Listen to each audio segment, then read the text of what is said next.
A key pressing problem is a problem that requires a complete change of your keyboard. The keyboard can never be fixed. The only thing that can be done is to change the entire keyboard. In this video, I will show you how you can reuse your keyboard without change it. So let's begin. Although there is a video, that keyboard problem happens due to the operating system installation problem.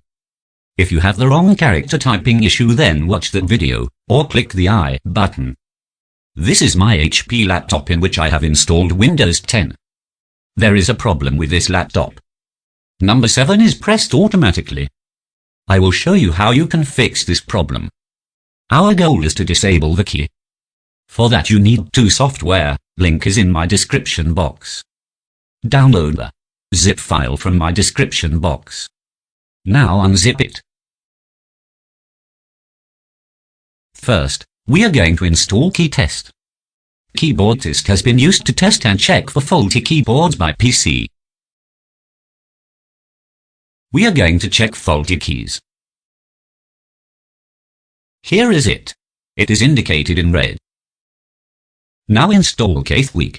KeyTheweek is a simple utility that allows users to redefine their keyboard input signals by modifying the Windows registry. Now open it. I want to disable number 7 key, so click on 7 and click Disable key. Now just reboot your system.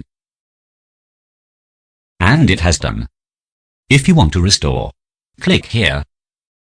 If you want to remap key, just choose a key from here and click on the remap key. If you have any doubts and queries on my video, write below in my comment section.